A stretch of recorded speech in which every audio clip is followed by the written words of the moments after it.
The photograph arrived in a cardboard box filled with forgotten memories, a collection of antiques purchased at an estate sale in rural Massachusetts. Among the tarnished silver spoons and faded letters, there it was, a sepia-toned image on a cabinet card, edges frayed with age, a mother in Victorian dress, her face partially obscured by shadow, cradling what appeared to be an infant in her arms. When Emma Porter, a digital archivist at the Blackwood Historical Society, first held that photograph from 1894, she thought nothing of it.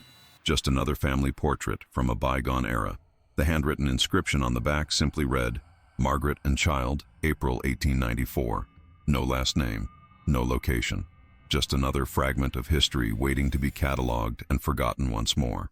Emma had been working at the Blackwood Historical Society for 3 years, specializing in the preservation and restoration of 19th century photographs.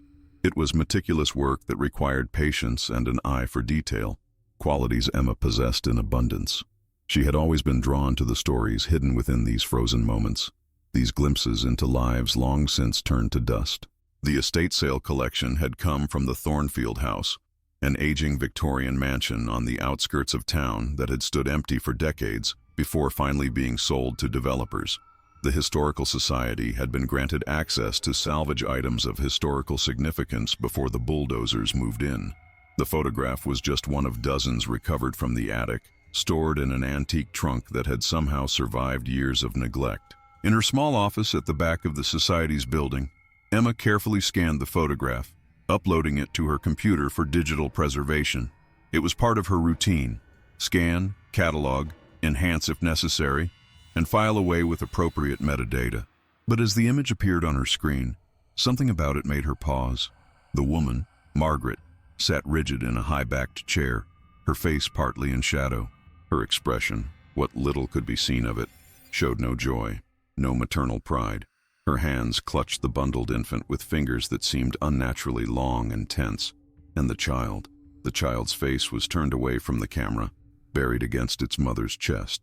Typical Victorian photography, Emma muttered to herself, familiar with the somber nature of 19th century portraits. Photography was still a relatively new and expensive process in 1894. Subjects often looked uncomfortable, forced to remain still for extended periods while the camera captured their image. The fact that neither mother nor child seemed to be looking directly at the camera was not unusual for the time. She began the standard enhancement process, adjusting contrast and sharpness to bring out details obscured by age and the primitive photography techniques of the era. As she zoomed in on the woman's face, Emma noticed something odd about Margaret's eyes. They seemed to reflect light in a way that created an unusual gleam, almost like the eyeshine you might see in a nocturnal animal. Probably just a quirk of the photographic process, Emma reasoned. Early flash photography could create strange effects, but it was when she shifted her attention to the bundled infant that Emma felt the first real chill. As she enhanced this section of the image, increasing the brightness and contrast, she realized that what she had initially taken to be a blanket wrapped around a baby had an unusual texture, not fabric at all, but something else, something that appeared almost scaled. Emma leaned closer to her screen, adjusting her glasses. The bundle in Margaret's arms seemed wrong somehow. The proportions weren't quite right for a human infant. The shape was too elongated, too rigid, and what she had initially taken to be a baby's arm emerging from the blanket looked, upon closer inspection, more like a limb with too many joints, ending in what appeared to be curved appendages rather than fingers. "What the hell?" Emma whispered, zooming in further. The image grew pixelated, but she could clearly see that whatever Margaret was holding, it wasn't entirely human. The portion that should have been a baby's head was oddly shaped, with protrusions that could have been taken for a bonnet at first glance, but now looked more like growths of some kind. Emma sat back in her chair, a cold sensation spreading through her chest. She had seen thousands of Victorian photographs in her career. Post-mortem photography had been common in that era, families posing with their recently deceased loved ones as a final memento. But this was something else entirely. This wasn't a dead child. It was something that had never been human in the first place. She reached for her phone, hesitated, then put it down again. Who would she call? What would she say? "I found a creepy old photo of a woman holding some kind of creature." She would sound insane. No, she needed more information before involving anyone else. The back of the photograph had offered little. just Margaret and child. April 1894. No, but perhaps there were other materials from the Thornfield house that might provide context. Emma turned to the database of catalogued items from the estate sale. The Thornfield house had belonged to the Blackwood family from its construction in 1872 until the last descendant, Eleanor Blackwood, had died childless in 1978. The house had remained empty since then, caught in legal limbo until finally being sold earlier that year. A search for Margaret in connection with the Blackwood family yielded a single result. Margaret Blackwood, née Winters, wife of Jonathan Blackwood, married 1893, died 1895. No children listed. Emma frowned. If Margaret had died in 1895, just a year after this photograph was taken, and no children were recorded in the family history, then what exactly was she holding in that picture? Emma printed the enhanced image and slipped it into her bag as she left work that evening. She couldn't stop thinking about it, couldn't shake the uneasiness that had settled over her since she'd first noticed the strange details. As she drove home through the winding roads of the small New England town, the autumn leaves swirling in her headlights, she found herself checking her rearview mirror more often than usual. Her apartment was a small but comfortable space above an antique bookstore on Main Street. She had lived there for 5 years, ever since moving to Blackwood after completing her master's degree in archival science. The town had appealed to her with its rich history and quiet atmosphere. Tonight, however, the creaking of the old building and the shadows cast by streetlights through her windows made her uneasy in a way she'd never experienced before. Emma pinned the photograph to her corkboard and stepped back, studying it from a distance. Sometimes a fresh perspective could reveal details missed on closer inspection. The woman's face remained partially shadowed, but Emma could now see that Margaret's expression wasn't merely solemn. There was fear in those eyes, and pain. Her knuckles were white where they gripped the strange bundle, as though she were restraining it rather than cradling it. Sleep came fitfully that night, haunted by dreams of Victorian women with glinting eyes and scaled creatures that squirmed and writhed in their arms. Emma woke before dawn, drenched in sweat despite the autumn chill that permeated her apartment. The photograph seemed to watch her from across the room, the secrets it contained pressing against the boundaries of the paper. At the Historical Society the next morning, Emma began digging deeper into the Blackwood family history. The Society's archives were extensive, documenting the town's development since its founding in 1718. The Blackwoods had been prominent citizens, involved in shipping and later manufacturing. Jonathan Blackwood, Margaret's husband, had expanded the family business into textiles in the 1890s, establishing a mill that employed much of the town. A search through newspaper archives revealed a brief announcement of Jonathan and Margaret's wedding in 1893, a small ceremony attended only by family. There was a mention that Margaret was from Salem, Massachusetts, but little else about her background. More interestingly, Emma found a death notice for Margaret dated June 17, 1895. The cause was listed as complications following childbirth, yet there was no mention of a child having survived. The timeline fit with the photograph from April 1894. If Margaret had been pregnant or recently given birth at that time, then died in childbirth the following year, it suggested she might have lost one child only to become pregnant again shortly after. Not uncommon in that era, when infant mortality was high and families often large. But it didn't explain what appeared to be in her arms in that photograph. Emma's research was interrupted by the arrival of Dr. Robert Chen, the Society's director and a professor of history at the nearby college. A distinguished man in his 60s with salt and pepper hair and wire-rimmed glasses, Dr. Chen had been Emma's mentor since she'd joined the Society. "You're in early," he remarked, hanging his coat on the rack by the door. "Something interesting in the Thornfield collection?" Emma hesitated. Dr. Chen was a rational, scholarly man who approached history with methodical precision. Would he dismiss her concerns about the photograph as imagination? Or worse, would he think she was seeing things that weren't there? "I found something unusual," she said finally, deciding that professional curiosity would be her safest approach. "A photograph that doesn't quite make sense in the context of the family history." She showed him the original scan of the image, not the enhanced version that revealed the disturbing details. Dr. Chen studied it with the practiced eye of someone who had examined thousands of historical artifacts. "Margaret Blackwood," Emma explained. "According to our records, she died in childbirth in 1895, but there's no record of any children in the family lineage." Dr. Chen nodded slowly. "The child may have died as well, Not unusual for the time, though typically there would be some record, even of a stillbirth or infant death. He peered more closely at the image. The child's face isn't visible, another common feature in Victorian photography. The long exposure times made it difficult to capture fidgeting infants clearly. Emma took a deep breath. I enhanced the image to see if I could make out more details. She pulled up the processed version on her computer. And I found... Well, look. Dr. Chen leaned forward, adjusting his glasses. His expression remained neutral as he studied the enhanced photograph, but Emma noticed a slight tightening around his eyes, a subtle tension in his shoulders. Interesting, he said after a long moment, his voice carefully measured. The enhancement process can sometimes create artifacts or distortions. The texture you're seeing could be a result of the enhancement algorithm rather than a true representation of what's in the photograph. It was a rational explanation, one Emma had considered herself, but it didn't account for the strange proportions, the too many joints in the limb, the protrusions on what should have been the head.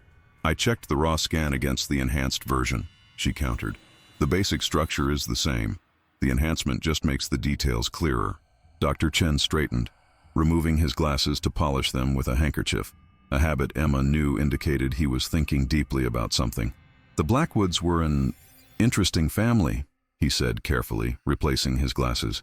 Old money, old connections. There were rumors, of course, as there always are, about wealthy, reclusive families in small towns. What kind of rumors? Emma pressed.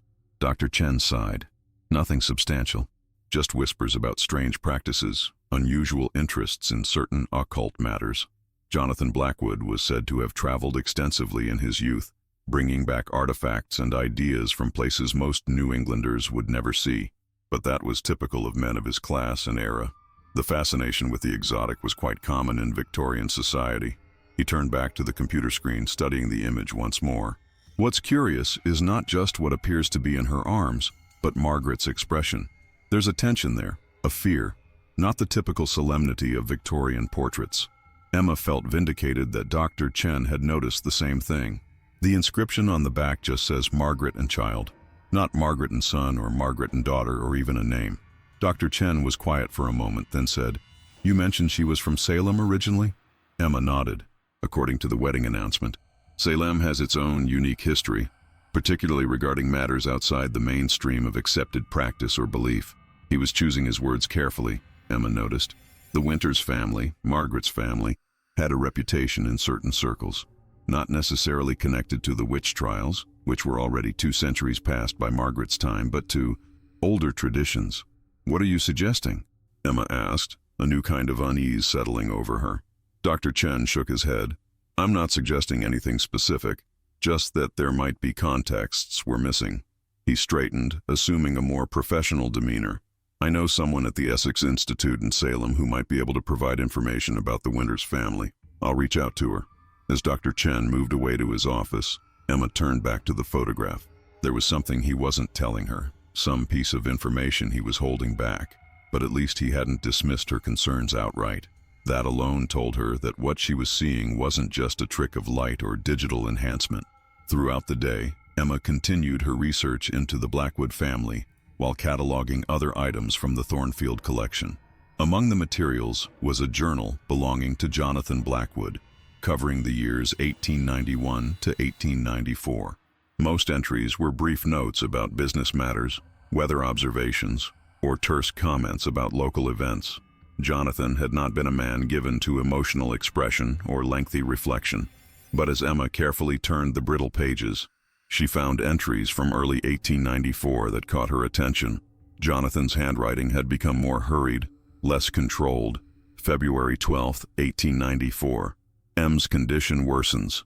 Dr. Sullivan recommends bed rest. The pregnancy progresses unnaturally rapidly. February 28, 1894. M screams in her sleep, claims something moves inside her that is not a child. Dr. Sullivan suggests hysteria, prescribes laudanum. I am not convinced. March 17, 1894. Consulted Dr. Winthrop in Boston. He has seen similar cases among families connected to certain maritime endeavors. Suggests the condition may be hereditary from M's family line. Recommends discretion above all else. March 30th, 1894. It came in the night. Not born as a human child is born. M is changed. Says it speaks to her, though it has no proper mouth. I have moved it to the East Wing. Household staff restricted from access. April 15, 1894. Photographer Barrett came today. M insisted on being photographed with it. I objected strongly, but she became hysterical. Barrett seemed not to notice anything amiss. Perhaps it presents differently to those not of blood relation. Photograph to be delivered next week. The journal entries stopped abruptly after that, with many blank pages following. Emma's hands trembled as she closed the book. Jonathan's account confirmed what she had seen in the photograph while raising dozens of new questions. What exactly had Margaret given birth to? How could a photographer not notice if he was capturing an image of something inhuman? The phrase, families connected to certain maritime endeavors, stood out. The Blackwoods had been involved in shipping before diversifying into textiles. And the Winters family from Salem, a coastal town with a long seafaring tradition. What connection could there be? As the day wore on, Emma found herself jumping at small noises, startling when colleagues appeared in her doorway. The photograph in Jonathan's journal had gotten under her skin in a way no historical research had before. This wasn't just academic curiosity anymore. It felt personal, urgent. Dr. Chen returned late in the afternoon, his expression grave. I spoke with my contact in Salem, he said without preamble, closing Emma's office door behind him. The Winters family has an unusual history. They were seafarers going back to the early 1700s with ships that traveled primarily to the South Pacific. There were rumors about the family bringing back more than just trade goods from their voyages. What kind of rumors? Emma asked, though she was beginning to suspect the answer would align with what she had read in Jonathan's journal. Intermarriage with natives from islands not found on any official charts. Rituals performed at sea. Children born with unusual features that were kept hidden from public view. Dr. Chen sat heavily in the chair across from Emma's desk. Most of this is just local legend, of course. The kind of stories people tell about wealthy families with foreign connections. But Margaret Winters married into the Blackwood family, Emma pressed, and then apparently gave birth to something. Dr. Chen nodded slowly. My contact mentioned a specific legend about the Winters women. A curse, if you will, though that's a simplistic term for it. Every few generations, a female descendant would supposedly bear a child that was not entirely human, the result of some ancient pact made by an ancestor with entities from the deep sea. That sounds like something from Lovecraft, Emma said, trying to inject some rationality into the conversation even as her skin prickled with goose flesh. Lovecraft was from Rhode Island, Dr. Chen reminded her. Not far from here. Many of his stories were inspired by actual New England folklore and local histories. He just adapted them for his own purposes. Emma opened Jonathan's journal to the entries she had found. According to this, whatever Margaret gave birth to came in the night, and not as a human child is born. Jonathan wrote that it spoke to Margaret though it had no proper mouth. Dr. Chen read the entries, his expression darkening. And yet the photographer Barrett apparently saw nothing unusual. Jonathan suggested it presents differently to those not of blood relation, Emma pointed out. Could it have somehow appeared normal to the photographer but not to Jonathan? Or to us looking at the enhanced image? Folklore often includes the concept of glamour, not in the modern sense of the word, but as a kind of magical disguise or illusion that makes something appear different than it truly is, Dr. Chen said. In the traditional stories, those with certain bloodlines or special sight could see through such disguises. Emma gestured to her computer screen where the enhanced photograph was still displayed. But we can see it. We're not related to either family. Perhaps the enhancement process stripped away the visual deception that would be present when viewing the original photograph with the naked eye, Dr. Chen suggested. Or perhaps the effect weakens over time, as the object ages. They were veering into territory that felt more like fantasy than historical research. Yet the evidence before them demanded explanation. The photograph was real. Jonathan's journal was real. And the strange, unsettling thing in Margaret's arms was becoming clearer the more Emma enhanced the image. What happened to it? Emma asked. If Margaret died in childbirth in 1895, presumably with a second child that also didn't survive, what became of this first offspring? Dr. Chen shook his head. The records don't say. There's no death certificate for any child of Jonathan and Margaret Blackwood. After Margaret's death, Jonathan became increasingly reclusive. He continued to run the family businesses, but withdrew from social life. He never remarried and died in 1915. And Thornfield House remained in the family until Eleanor Blackwood died in 1978. Emma continued. recalling the property records. She was Jonathan's granddaughter through his brother, since Jonathan himself had no recorded children. The house then sat empty for decades. A thought struck her. Dr. Chen, when the Historical Society was granted access to salvage items from Thornfield before the demolition, did anyone check the East Wing?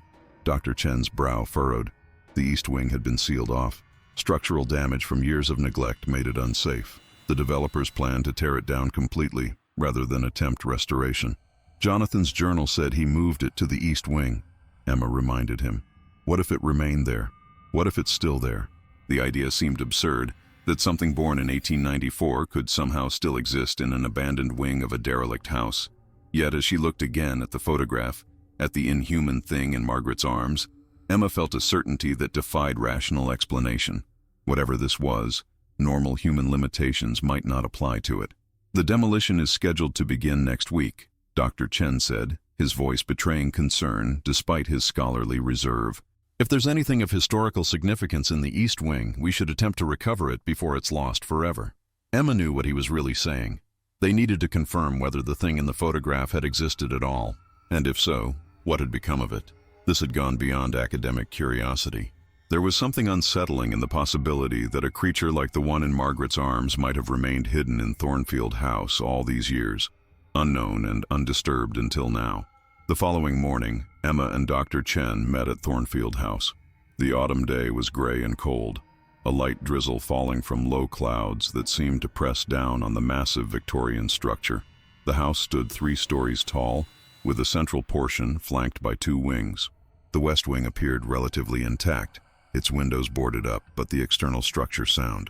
The east wing, however, showed clear signs of decay, broken windows, missing roof tiles, and a general air of abandonment that seemed more pronounced than the rest of the property. They had obtained permission from the development company to conduct one final inspection for historically significant items, particularly in areas not previously accessible. A representative from the company, a young man named Jason, who seemed more interested in his smartphone than the old house, let them in and then retreated to his car, claiming the rain was aggravating his allergies. The main entrance opened into a grand foyer with a sweeping staircase. Despite years of neglect, traces of the house's former elegance remained in the intricate woodwork and high ceilings. Emma felt a chill that had nothing to do with the dampness or the autumn temperature. There was a heaviness to the air inside Thornfield, a sense of accumulated years and untold stories. The east wing would be through here, Dr. Chen said, leading the way across the foyer to a corridor partially blocked by fallen plaster from the ceiling. They picked their way carefully around the debris, flashlights illuminating their path as they moved deeper into the house. A set of double doors separated the main house from the east wing. They were locked, the wood swollen with moisture and age. Dr. Chen produced a set of keys obtained from the development company, trying several before finding one that fit. Even then, the doors resisted, requiring both of them to push before they finally gave way with a groan of protesting wood. The air that rushed out was stale and thick with dust, carrying an underlying scent that Emma couldn't quite place, something organic and vaguely marine, like seaweed left too long in the sun. Their flashlight beams cut through the gloom, revealing a corridor lined with doors leading to various rooms. According to the house plans, there were bedrooms, a library, and a conservatory in this wing, Dr. Chen said, his voice hushed despite himself. The Blackwoods used it primarily for guests, though Jonathan's journal suggests he repurposed it after the birth. They moved cautiously down the corridor, testing each door. Most opened onto rooms filled with sheet-covered furniture and the accumulated dust of decades. The library still contained shelves of books, their leather bindings cracked and faded, many consumed by mold and rot. The conservatory was a skeleton of iron framework and broken glass, vines and weeds having invaded from outside to reclaim the space. At the end of the corridor was a final door, smaller than the others and made of heavier wood bound with iron straps. It had no obvious keyhole, but instead a complex mechanism of sliding panels that presumably concealed a locking system. "This isn't on the house plans," Dr. Chen murmured, examining the door with his flashlight. "Custom work, and expensive by the looks of it." Emma ran her fingers over the door's surface, feeling the grain of the wood and the cold metal of the bindings. "How do we open it?" Dr. Chen studied the sliding panels, then began to manipulate them in different combinations. After several attempts, There was a distinct click from within the door mechanism. Sequential puzzle lock, he explained. Popular among certain collectors in the Victorian era. This one's fairly simple, probably designed to be easily remembered by family members while keeping servants out. The door swung inward silently, its hinges apparently well maintained, despite the neglect evident in the rest of the house. Beyond lay a circular room with a high ceiling that extended up into what must have been a tower, not visible from the house's main facade. The walls were lined with shelves containing specimens in glass jars, books bound in materials Emma didn't want to identify, and artifacts from cultures she didn't recognize. In the center of the room stood a large glass enclosure, roughly the size and shape of a telephone booth, but with curved sides forming an oval. The glass was cloudy with age, but still intact. Inside, suspended in a clear liquid that filled the enclosure to about 2/3 of its height, was something. Emma's flashlight beam caught it, and she felt her breath catch in her throat. The creature, for there was no other word for it, was approximately the size of a human child of perhaps 10 years, though its proportions were all wrong. Its limbs were too long, jointed in too many places, ending in appendages that were neither hands nor claws but something in between. Its body was covered in scales or plates that might have once been iridescent, but now were a dull, mottled gray-green. But it was the head that caused Emma to take an involuntary step backward. Elongated and angular, it featured protrusions, like those she had glimpsed in the enhanced photograph. What might have been eyes were sunken into deep sockets, covered by translucent membranes. Where a mouth should have been was a complex arrangement of smaller appendages surrounding an opening ringed with structures that resembled teeth, but weren't quite. "My God," Dr. Chen whispered beside her. "It's real." Emma couldn't speak. The creature in the glass enclosure was identical to what she had seen in Margaret's arms in the photograph, only grown larger. Had it been alive all this time, suspended in whatever liquid filled the tank, or was this simply a preserved specimen? The taxidermied remains of something that had died long ago. As if in answer to her unspoken question, one of the creature's limbs twitched slightly, causing ripples in the surrounding liquid. "It's still alive," Emma gasped, backing away further. After all this time, Dr. Chen remained where he was, his scholarly curiosity apparently overriding his fear. "Remarkable," he murmured. "Some kind of stasis, perhaps. The liquid must be preservative in nature." Emma forced herself to approach the enclosure again, her scientific training battling with instinctive revulsion. Now that the initial shock had passed, she could see that the creature's movements were minimal, just the occasional twitch or subtle shift of position. Its eyes remained closed behind their membranes. On a table beside the enclosure lay a leather-bound book. Emma directed her flashlight toward it, seeing that it was a journal similar to the one she had found among the collected items. She opened it carefully, recognizing Jonathan Blackwood's handwriting. This second journal picked up where the first had left off, detailing Jonathan's observations of the creature's development. According to his notes, it had grown rapidly in the first few months after its birth, reaching the size of a 5-year-old child by December 1894. Its intelligence had apparently developed just as quickly, with Jonathan recording that it had begun to communicate, not through speech, but through some form of mental impression that both he and Margaret could perceive. Margaret's health had declined throughout this period. Jonathan wrote of her becoming increasingly obsessed with the creature, spending hours in the East Wing with it, neglecting her own well-being. When she became pregnant again in early 1895, Jonathan had expressed concern about her ability to carry a human child to term while so physically weakened. The final entries were from June 1895. June 10th, M went into labor this morning. Dr. Sullivan in attendance. The birth progresses slowly. M weakens by the hour. The creature is agitated, sensing her distress even from its room in the East Wing. June 12th, M delivered a son at midnight. The child appears normal in all respects, much to my relief. M remains unconscious. The creature becomes more insistent in its mental demands, calling for her. I have increased the sedative in its tank. June 15th, M briefly regained consciousness. Asked for the creature, not for our son. When I refused to bring it to her, she became hysterical. Her condition worsens. June 17th, M died at dawn. The creature knew the moment she passed. It emitted a sound I cannot describe and have no wish to hear again. It has since remained motionless in its tank. I have doubled the sedative dose. I cannot destroy it. M made me promise, but I cannot allow it freedom either. I have modified the tank to maintain a permanent stasis. The child will be sent to my brother in Boston to raise as his own. I cannot bear to look upon him and see M's features." The journal ended there. Emma closed it gently, her mind racing with implications. The human child, Jonathan and Margaret's son, had been sent away, his existence concealed or obscured in family records. And the creature had remained here, suspended in its tank for more than a century, neither fully alive nor dead. "What do we do?" Emma asked quietly, looking at Dr. Chen. "We can't just leave it here to be demolished with the house." Dr. Chen was examining the tank more closely, studying the apparatus attached to its base that presumably maintained whatever stasis kept the creature suspended. "This is beyond my expertise," he admitted. "We need specialists, biologists perhaps, or—" He didn't finish the thought, but Emma understood. Who could they possibly call? What authority would have jurisdiction over something like this? How would they even begin to explain what they had found? As they stood there contemplating their next move, a noise from the corridor caught their attention. Footsteps approaching. Jason, the developer's representative, appeared in the doorway, his expression changing from boredom to shock as his flashlight beam swept across the room and settled on the tank. "What the hell is that?"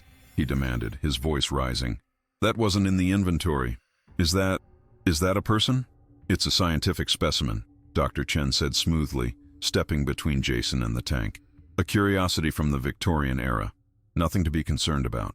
But Jason was already backing away, his face pale in the flashlight's glow. "I'm calling my boss. This is way above my pay grade." Before either Emma or Dr. Chen could stop him, he had turned and hurried back down the corridor. They heard the front door slam moments later. "This is going to complicate matters," Dr. Chen said grimly. "Once word gets out about what's here." Emma was only half listening. Her attention had been drawn back to the tank, where something had changed. The creature's eyes were open now, the translucent membranes pulled back to reveal orbs that were entirely black except for a thin ring of pale green around the edges, and they were fixed directly on her. A pressure built in Emma's head, not painful but insistent, like the feeling just before a storm breaks. Images flashed through her mind. The sea, deep and cold, strange structures beneath the waves, beings moving in the darkness of ocean trenches. And through it all, a sense of waiting, of patience measured not in years but in centuries. "It's awake," she whispered, unable to look away from those alien eyes. "It's trying to communicate." Dr. Chen grasped her arm. "Emma, we need to leave. Now, before more people arrive." But Emma couldn't move. The pressure in her head had intensified, resolving into something almost like words, though not in any language she knew. The sensation was similar to remembering a dream, impressions and emotions rather than concrete thoughts. Old blood, connection, freedom.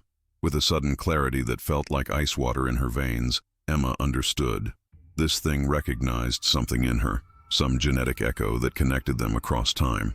Margaret Winters had been from Salem, from a family with strange maritime connections and unusual bloodlines. Emma's own maternal grandmother had been born in Salem, though she had rarely spoken of her family history.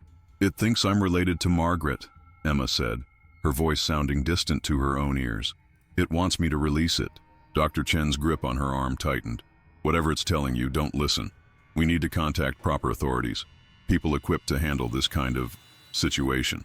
The creature's limbs moved within the tank, no longer just twitching but deliberately reaching toward the glass separating it from the room. The cloudy liquid swirled around it, patterns forming that seemed almost like symbols or letters before dissolving again. Time. So much time. Release. Emma felt a pull toward the tank, an urge to examine the apparatus at its base, to understand how it worked. She resisted, forcing herself to focus on Dr. Chen's voice, on the physical sensation of his hand on her arm anchoring her to reality. "We need to secure this room," she managed to say. "Lock it until we can bring in someone. Experts." Dr. Chen nodded, already pulling her toward the door.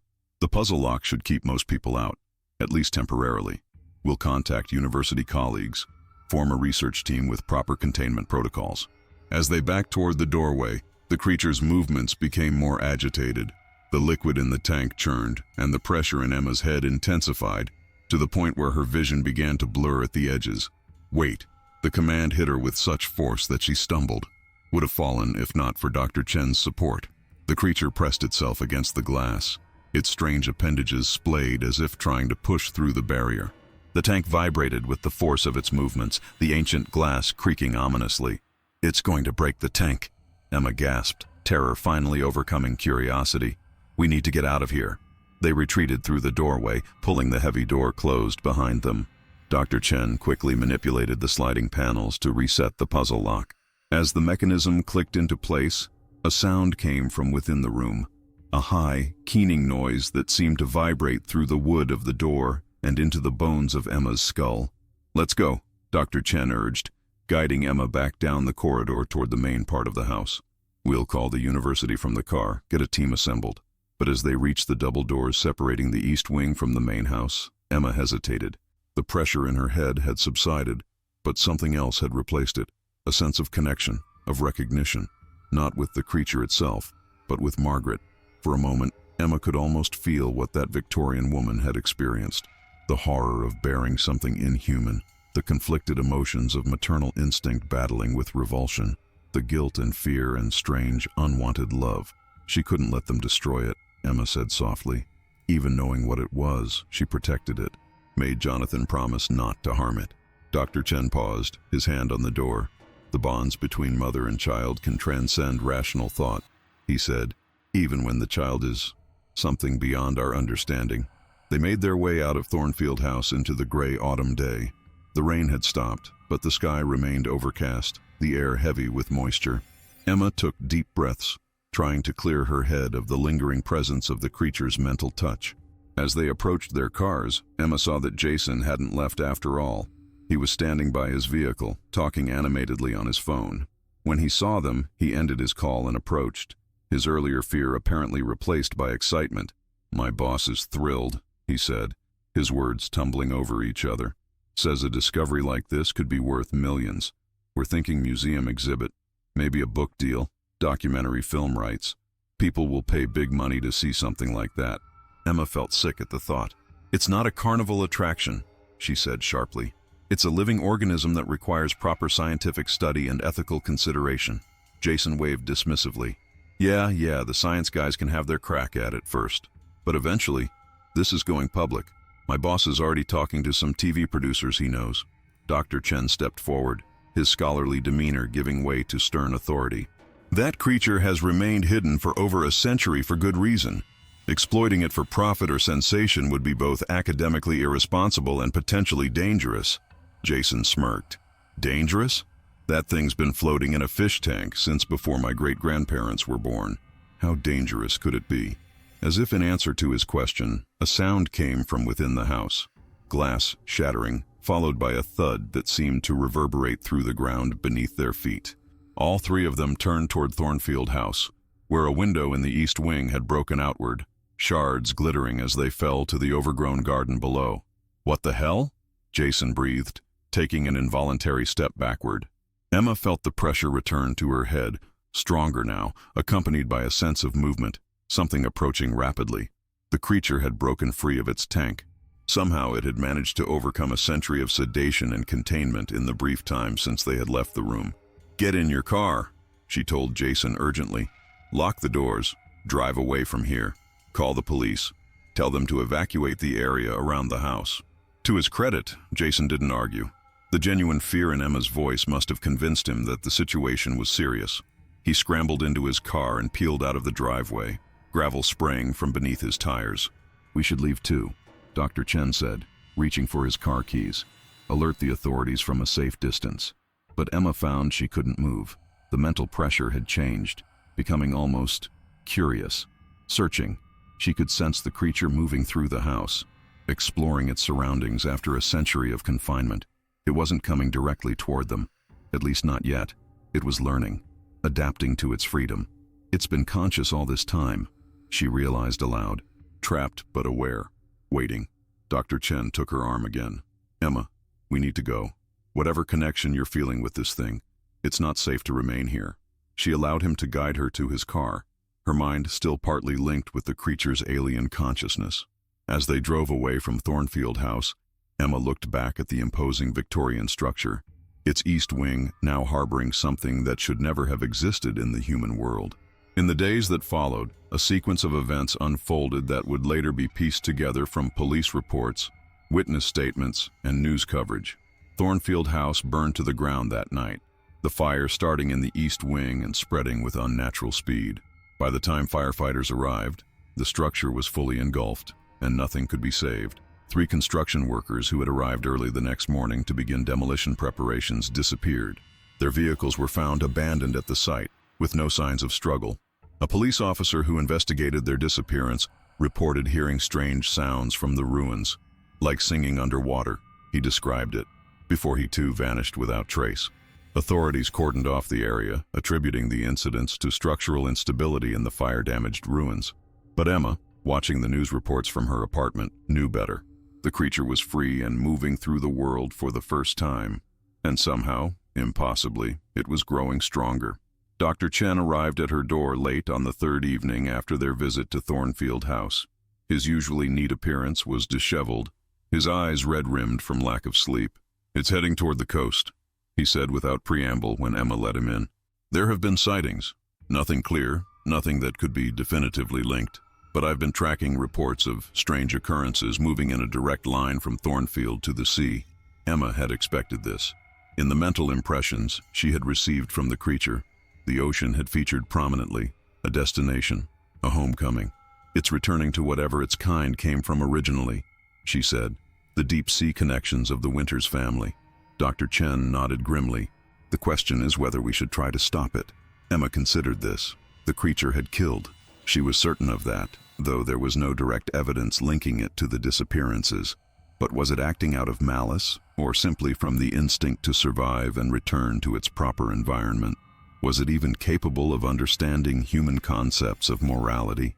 "I don't think we can stop it," she said finally, "and I'm not sure we should. It doesn't belong here, in our world. It needs to go back to wherever it came from." Dr. Chen studied her face. "You're still connected to it somehow, aren't you? You can sense what it's thinking, what it wants." Emma nodded reluctantly. "Not clearly, just impressions, feelings. It's less interested in humans than in reaching the sea. The deaths, they were incidental. It doesn't hate us. It just doesn't consider us important. That's almost more disturbing than if it were actively malevolent," Dr. Chen murmured. They fell silent, contemplating the implications. Outside, rain had begun to fall again, pattering against the windows of Emma's apartment. The sound reminded her of the creature's movements in its tank, the ripples in the cloudy liquid that had preserved it for so long. "There's something else," Emma said after a while. "I've been researching my own family history. My grandmother was born Evelyn Winters in Salem in 1920. I never knew much about her background. She didn't like to talk about her childhood. But I found records suggesting she was a distant cousin of Margaret Winters Blackwood." Dr. Chen's expression tightened. "That would explain the connection you felt. The creature recognized something in your bloodline." "It's more than that," Emma continued. "According to what I've found, the Winters women throughout history have occasionally given birth to children like the one Margaret had, but not all of them.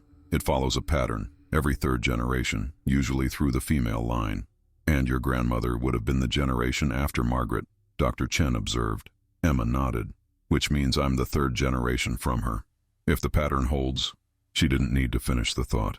The implications were clear. Whatever genetic quirk or ancient pact had resulted in Margaret Blackwood giving birth to something inhuman could potentially manifest again in Emma's generation. "But you don't have children," Dr. Chen said, the question implicit in his tone. "No, and now I understand why my grandmother always told me not to." Emma had always thought it strange how adamant her grandmother had been about Emma not having children, without ever explaining why. She must have known, or at least suspected, what ran in our bloodline. The rain intensified, drumming against the roof. Somewhere in the distance, thunder rolled across the sky. Emma felt a sudden surge of the now familiar pressure in her mind. The creature was near water, moving faster now, driven by some instinct or memory toward the vast depths of the Atlantic. "It's almost reached the coast," she said, knowing with certainty that it was true. "By morning it will be gone, back to wherever its kind dwell beneath the waves." Dr. Chen sighed heavily. "And that should be the end of it. A strange chapter closed, a Victorian mystery resolved." But Emma wasn't so sure. The creature's presence in her mind had changed something, awakened awareness of connections she had never known existed.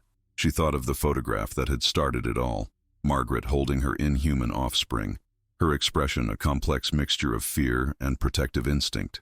How many other women throughout history had experienced something similar? How many more might in the future? "We should destroy the photograph," Dr. Chen said, as if reading her thoughts. "And Jonathan's journals. Let this knowledge die with us." Emma considered this, then shook her head. "No, the truth should be preserved, even if it's hidden away. Future generations might need to understand what happened here, what could happen again." They agreed to seal the materials in the Historical Society's restricted archives, accessible only with special permission and under controlled conditions. The story of Margaret Blackwood and her inhuman child would not be lost, but neither would it be widely known, a secret preserved for those who might need its warning. By morning, as Emma had predicted, the creature had vanished. Coastal communities reported strange lights in the water offshore during the night, and unusual sonar readings that suggested movement at depths greater than typical marine life. But there were no more disappearances, no further evidence of the creature's passage through the human world. Emma returned to her work at the Historical Society, cataloging and preserving the past as she had always done.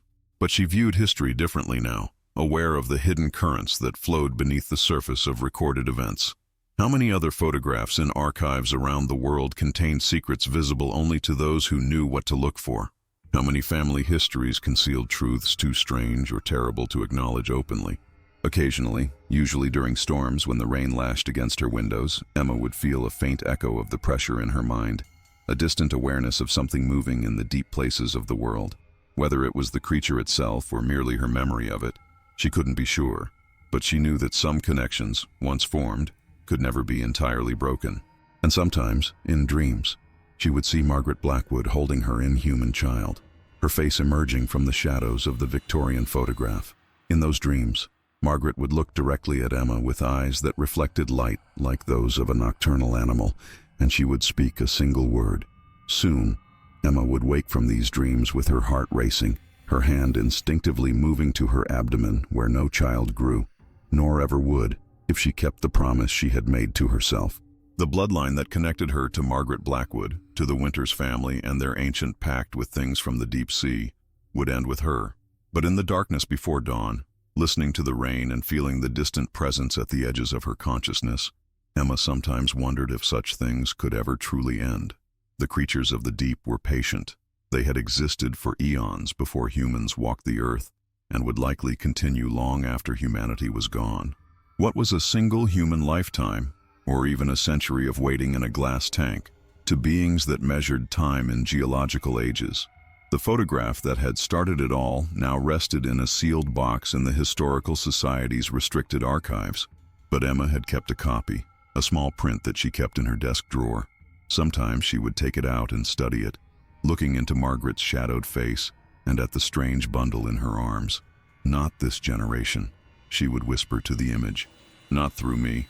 But the eyes in the photograph seemed to look back at her with the patience of centuries, neither agreeing nor disagreeing with her determination, simply waiting, as such things always did, for the patterns of history to complete their inevitable cycles. And in the depths of the Atlantic, something moved through darkness absolute, carrying within it memories of brief freedom in the world of air and light, and the genetic imprint of the bloodline that had brought it into being. A bloodline that, despite one woman's resolution, would always exist as long as her ancestors' descendants walked the earth. It could wait. It had all the time in the world.